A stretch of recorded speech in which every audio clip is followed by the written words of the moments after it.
It's time for Chai and Chat. Chai and Chat.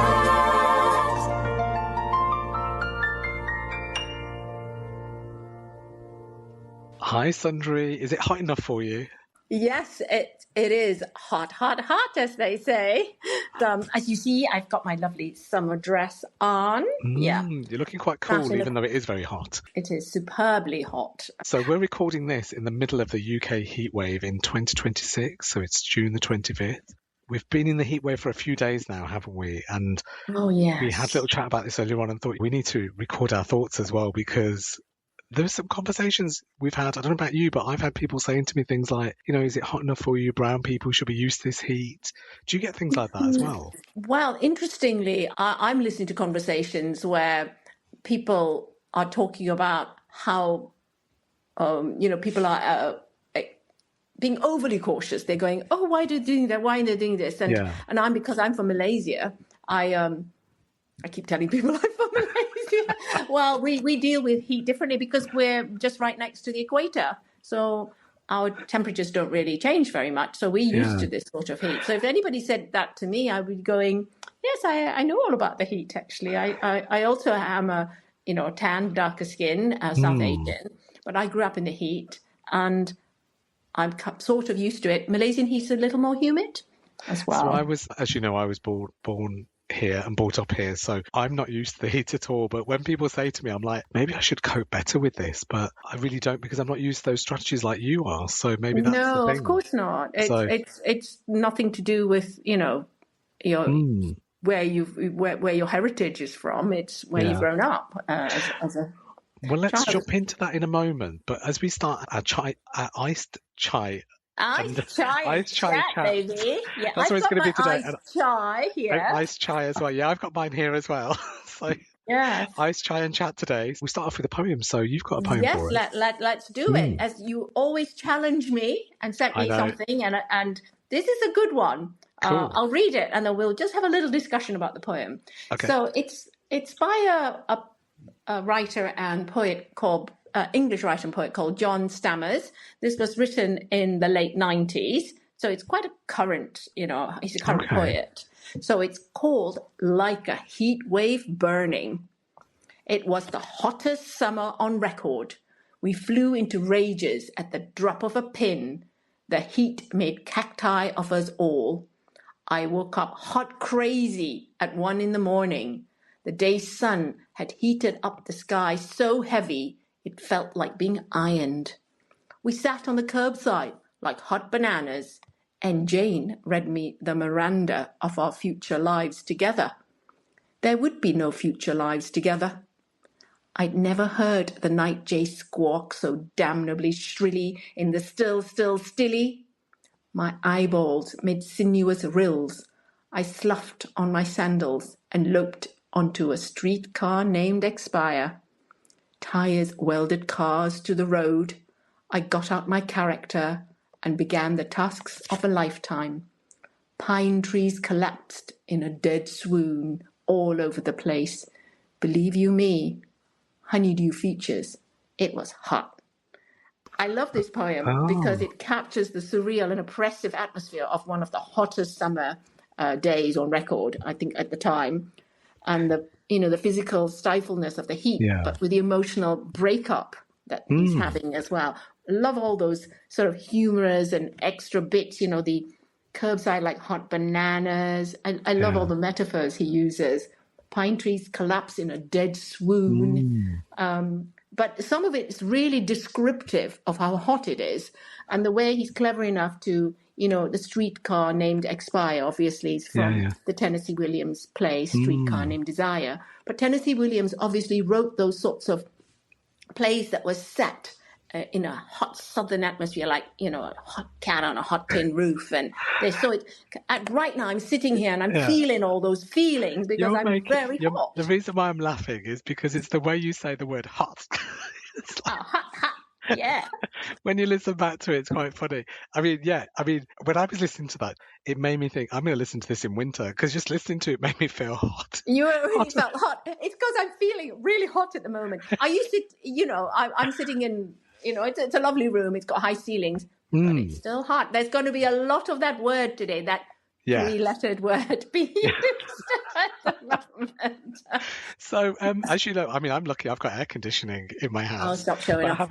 I haven't got it in my office where I'm sitting now, so I'm going to bear it while I'm on this podcast. But yeah, I should be heading back into my. We should both be sort of suffering, living that Tennessee Williams kind of hot. I actually quite like it when it's like that, you know, even though I moan about it. And, you know, the British do moan about the heat a lot, but then we do love it. Oh, yes. That brings me back to that very famous Noel Coward song, you know, that he wrote in 1931. Mad dogs and Englishmen go out in the midday sun. It's a fantastic, you know, sort of a line from a song. And it mocks the foolishness of the colonial habit of, you know, ignoring dangerous tropical heat. Whilst all the locals are resting. So, you know, that could bring us on to what is going on at the moment because we don't have such hot weather. No. People do behave irrationally. Whereas if you have hot regular weather, that's hot, you've already got coping mechanisms because you know you don't go out in that very hot sun between 1 and 4. You come inside. Yeah. Like in Europe, people have siestas, and in Malaysia, people rest in that time. Whereas here, because the idea that the sun's never going to come out again, lots of people want to get the rays immediately. And I don't know, the sun gets to one's head, you know. Yeah, you're right. I think, you know, we don't have strategies in place to deal with it. Whereas, you know, when you're abroad, I've seen this happen. As you know, I go to Spain a lot. And one day we're going to go to Benidorm, you and I. We're going to go to Benidorm. Benidorm, baby. And it's going to be hot. You're going to have a hoot in Benidorm. People are going to love you. And the thing is, we'll be the only ones out at, like, you know, between 1 and 4. Everyone else, all the Spanish people have gone home. And it's the British and, other Europeans who are in... who are out in that sun because we don't get it here. So when we go there, we really want it. And I've seen it happen in India as well. When I've been to India, you know, we quite like the heat. So, but then it's a bit too overbearing, isn't it? Yes, I think, but because in those countries, if we talk about South Asia, you know, India, not all parts of India are like that, but, you know, the hot ones, hot areas, or Sri Lanka in the south, or Malaysia, Singapore, Thailand, we're very close to the equator. So our weather is hot all the time. It's either hot and rainy or hot and dry, but most of the time it's humid. So we're used to living in that sort of temperature. So we're used to, you know, dressing for those temperatures and how we live our lives. Whereas here, we have extremes of temperatures, so people are not used to it. Whereas in the US, I was in New York not long ago, they're used to the summers getting very hot and the winters getting very cold. So they're used to that. And obviously in Southern Europe, they have definite summers and, definite winters. Yeah. So people know how to dress. They have their summer wardrobe. They put away their winter wardrobes. You're going to tease me now, but years ago when the children were little, we used to have Spanish au pairs coming and helping us. So they used to come and they said, "Oh, it's summer now. It's May, June. Can we put all our winter clothes away?" And I'm like, "No, you can't. You need to have it out. We don't put any winter clothes away in England. You always have to have your woolies with you. You never know when you're going to use it." She came from southern Spain where it became very hot, you see. Well, actually, the other day when we were out at an event where you were reading some of your poems, and it was a lovely evening. It was very warm, and one thing that you commented on was the nice thing about it being warm is that you can just step from inside to out without having to think about putting a coat on, having a woolly jumper, having a hat. It was just lovely, wasn't it? We just walked in and out. It was just so nice to have that evening where we could it felt free. It didn't feel like we were restricted in any way. Yes, so that did feel lovely. And the other thing, completely off piece, but just came to my mind, as things do, in the real heat, you're not actually hungry. You just want, your body's already telling you what you need. You need fluids. Yes. You need fluids, fruit, that sort of thing. That's what the body is. The body's telling you these things. And in Malaysia, in our fridges, we still have tap water. It's all tap water or filtered water. It's always in the fridge, cold. Yeah. So whenever you'd been out, you come home, big glass of water that you have. And people do drink hot drinks in Malaysia, tea and coffee, but they're still hydrating.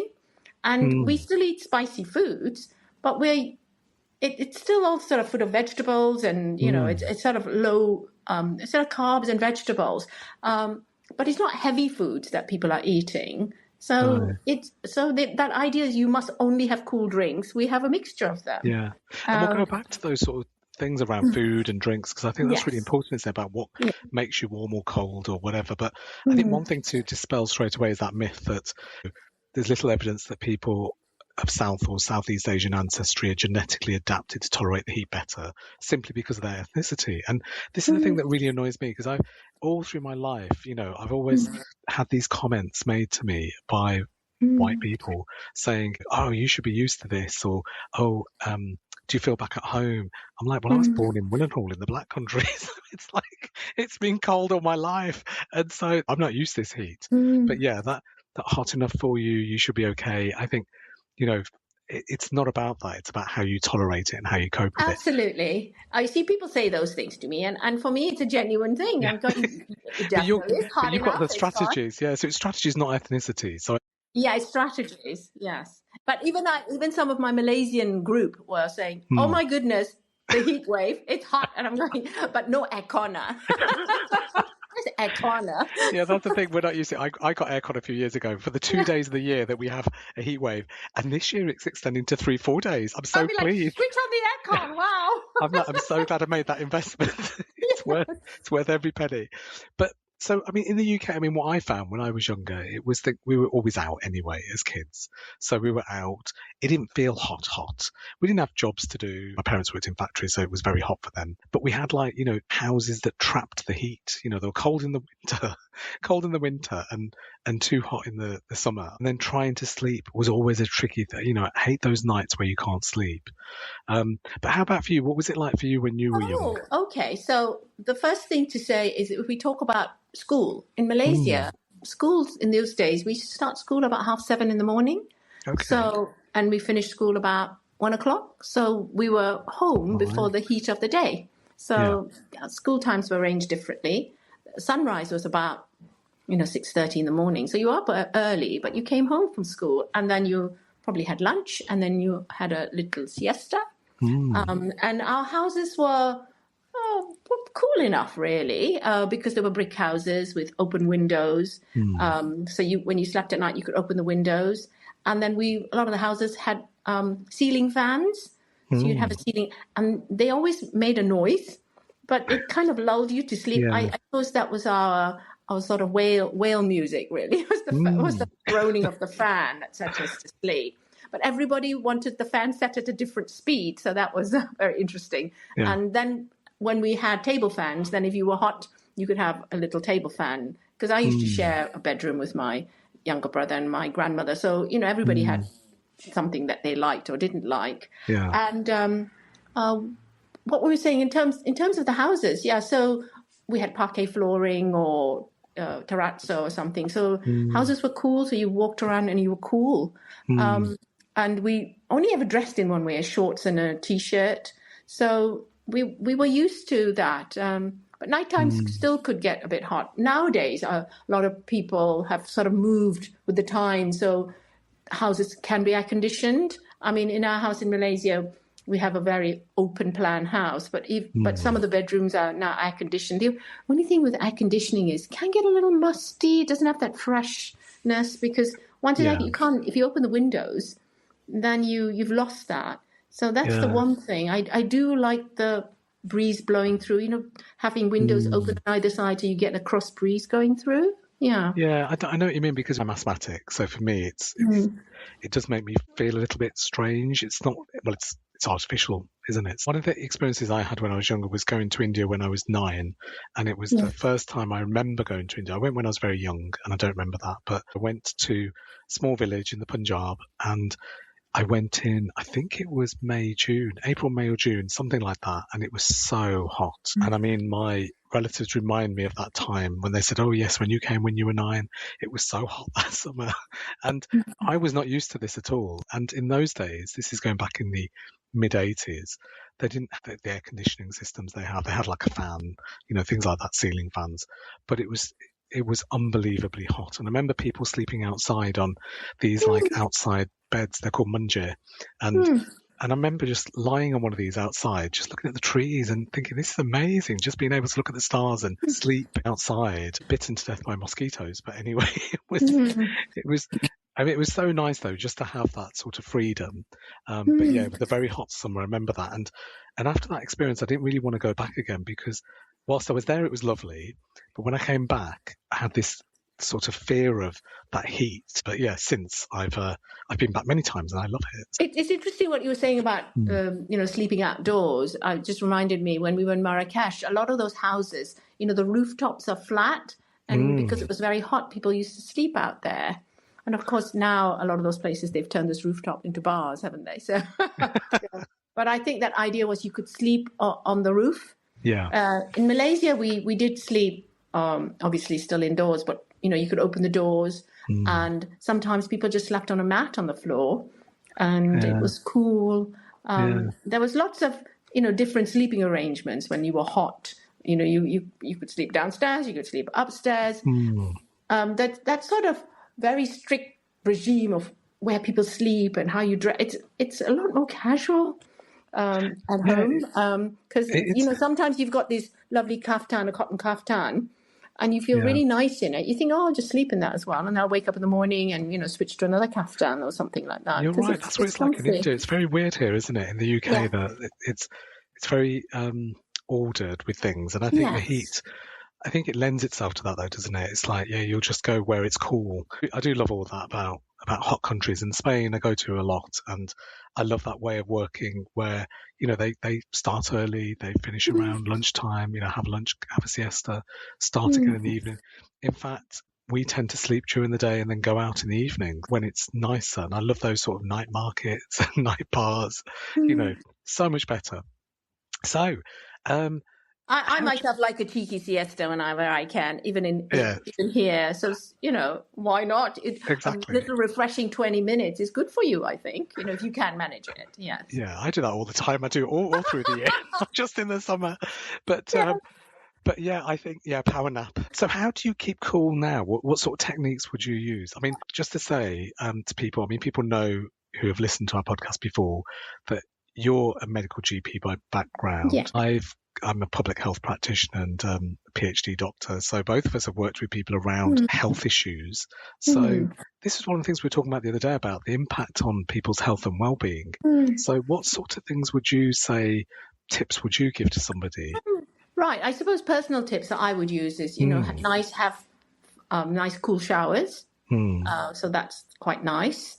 And for a girl, maybe not so much thick makeup or anything. You want to let your skin breathe on the face, a little cheek, but the heavy foundations, perhaps lay off that, and not too many heavy creams. It's just you want the pores to breathe a little bit, and obviously dress. Try to wear linen or cotton if you can. You can buy cotton quite cheaply, so linen or cotton is probably best. And if you can in the house, if you're able to go barefoot, that's quite nice. Some people like being barefoot, some people don't. But that sort of thing you want to keep cool. And in terms, I always think of how you keep your house as well. Yeah. So you want to, where it's hot, especially the bedroom, I keep the curtains drawn. Keep the curtains drawn and maybe open the windows so there's maybe a cross breeze, but keep the curtains drawn during the warmest part of the day. And if downstairs, if you can, keep the doors open, keep that cross breeze going. And obviously, apart from hot, hydrate is the biggest thing to be doing. So, even if you're not eating as much, absolutely keep well hydrated. And that's really important, because as we know in the South Asian community, people do have, diabetes, sadly, is quite common. So, diabetes is something that you've got to keep an eye on in this hot weather. Yeah. Because if you're just lying around and not doing very much, your sugars can rise. So, or if you're taking insulin, it might be sort of, in this heat can increase the uptake. So, you might have lower sugar levels. So it's important to check your sugar levels. I think, again, keep well hydrated. And, if you've got those glucometers or your little glucose testing strips, don't keep them in the hot sun because they can degrade. So I've got family who, diabetes in South Asian population. Is it the same with East Asian population? Is it quite high? Is it No, it's similar? more so the South Asian. Oh, South Asian. Yeah, so India, But, Pakistan, Malaysia, right. Southeast Asia. Yeah, Yes. so I know quite a few family members who've got diabetes, and yeah, you're right. It's about being careful because most of the time they're okay, and they think, oh, actually, they can become complacent. Same as asthmatics. I'm asthmatic, and actually, the heat's not too bad for me. There's a certain time when it's humid, so I expect, when this heat breaks and we get the thunderstorms, that's when I'll struggle a little bit. So I'll need to be extra careful. I also think at this time of the heat as well, we always say to asthmatics, don't go out between 1 and 4 because the pollution is very high there at that time, and pollen counts can be very high, and some people have allergic asthma, and so that's important for them. That's really interesting you mentioned that, because I never realised how much that affected me until I went to Delhi in the summer. They talk about the pollution there, and I was like, oh, it can't be that bad. But it is bad. I mean, I could hardly breathe, and it's humid and it was hot, and I suddenly realised how awful that is for people who live there, who've got breathing difficulties, respiratory issues. I also think, because if it's hot, your heart rate's higher, so your body's having to work harder. So, for people who are older, or people who are not so fit, or with lots of chronic conditions, your body doesn't adapt as well in that hot weather. So that's the reason, to keep indoors and keep cool. And also for people to be mindful of their friends or relatives who might, have these sorts of conditions, to check on them. I mean, you don't want to be making it, in such a way to be oppressive, but just, be aware of it. Really. Yeah. Yeah, I think people checking in on people, it's the same as in the winter when it's very cold. But isn't it interesting? I think what's really useful is that our backgrounds and our experiences are really helpful in terms of dealing with this. So even though we're not genetically conditioned to deal with the heat, we've got those sort of experiences, and that's good, isn't it? Yes, it is better. And as we say, a lot of people who can afford it now have air conditioning in their house if they want. You have air conditioning, I know. I don't want to go on about it again, but I tell you something. No. I tell my family, I sent them a picture, and it was like 33 degrees outside, but 21 inside. And they were like, oh, we're coming around your house. I was like, well, you can if you like, but as long as you're quiet and you're not untidy. Because you know me, I like to be tidy. Yes, you do like to be tidy. But yeah, I think we don't use it all year round. I mean, to be honest, it's hardly ever on. So, but at these times, I remember it was a few years ago. It was so hot. I'd pay anything to have a good night's sleep. And I think that's where, it's getting worse, isn't it? So, I mean, do you believe in global warming? I think there's evidence for global warming, isn't there?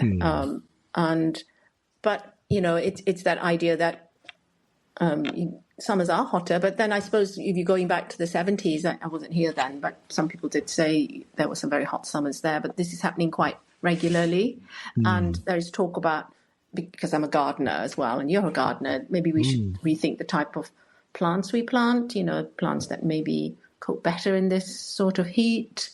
So there's a lot of adaptations to be done in that sense. I want to talk a little, because I like clothing. I thought I wanted to chat about clothing as well. People will always say, oh, how can you wear, South Asian ladies wear a sari in this heat? But they can, because they're cotton. They're cotton. And it's a very good idea to keep covered up, because, you don't want to get burnt in the sun. That's a big thing that many people must realize. That's true. To remember to wear, your sun factor 30 above, 30 or 50 on your face, even if you're South Asian and with darker skin. And that's another thing, isn't it? Brown people burn as well. Yes, you do. You will burn. Yeah. We get a tan. We do burn. So we do have to wear suntan lotion. I mean, I wear factor 50. So yes, factor 50 is probably, if you can get that. It's very readily available now. So and it's not, it's quite competitively priced. And you can get that clear one, because I remember years ago when you used to get the sun cream, it was white and it would be showing on your skin. Yes, so now it's a film on your skin. Yeah. So it's so good now that you can get the clear one that you can just spray on. Also, to keep your arms covered, keep your legs covered. That's important, to keep your skin covered, because you don't want to get burnt. And this idea that people want a suntan, and they are exposing too much of themselves, and you're going to get burned. So be careful. And remember, when you wear suntan lotion, if you're out in the hot sun, you need to keep applying it every half an hour. It does. That's the thing, isn't it? People just put it on once. But also in this country, people don't think they need to wear suntan lotion, even though it is warm and hot. When they go abroad, that's the only time they wear it. But you need to wear it in this country as well. Yes, I think if everybody gets into the habit of wearing suntan lotion, that's good. And the idea is that some sun is good for you because, vitamin D is made in the sun. So some exposure to vitamin D is good. Yeah, we need it. Brown people need extra vitamin D. Yes. So I've been popping out every so often for about 5-10 minutes, just to get some sun on my arms and my legs. So some other facts I think are quite interesting. So brown people do get sunburn. So that's one myth that we've dispelled. Yeah, dispelled. Yeah. Another one is, should you wait until you're thirsty to drink, do you think? To drink, keep hydrated, or to drink? So basically, we should drink all the time. So not just to wait till you're thirsty. I find that I do forget to drink. So I just make sure I have a glass of water or an iced chai ready. Ranjit, I'm just going to laugh here. When you said, I thought you have to wait till you're thirsty. I thought you said wait till you're 30 till you drink. Oh, sorry.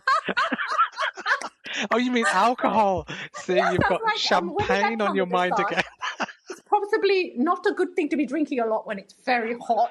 Oh, yeah, not to drink alcohol. I do find that. Dehydrating. This idea that, you drink a litre. Some people can go overboard with it. Yeah. I suppose a good test is, just drink till you're not, you don't want to be thirsty when you're drinking, but you don't want to overdrink as well.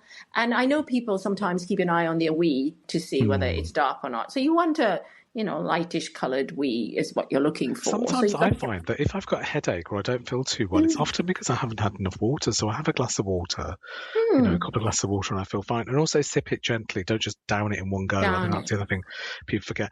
One of the other things that I think was really interesting was that spicy food can actually keep you cooler.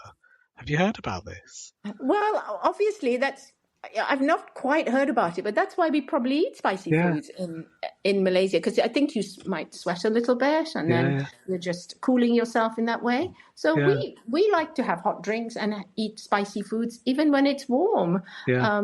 And I keep going on about it, but our food in Malaysia is wonderful, from South Asian cuisine to Chinese to Malay, and Nyonya cooking. It's just delicious. Even for breakfast, we'd have something spicy, a little thosai with some curry. My favourite food at the moment is Indo-Chinese, that Indian-Chinese sort of fusion. I love it. Fusion food.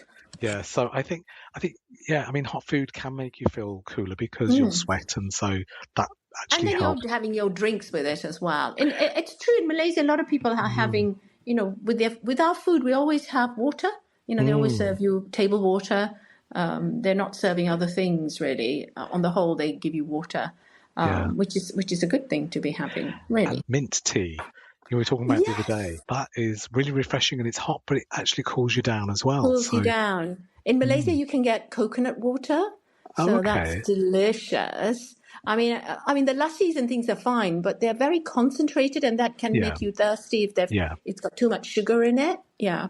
Yeah, too many calories in those things. Yeah, but anything light and anything that's going to hydrate you, keep away from alcohol. I guess that'll dehydrate you as well. Absolutely, it will. Everybody wants to have a little drink in the evening, when the sun has gone down and you want a little Aperol spritz in the lovely weather with your friends, maybe just one, that might be nice. But on the whole, we all know as public health doctors, the limit for alcohol is 0. That's what the limit is, but everybody can make personal choices, of course. Yeah.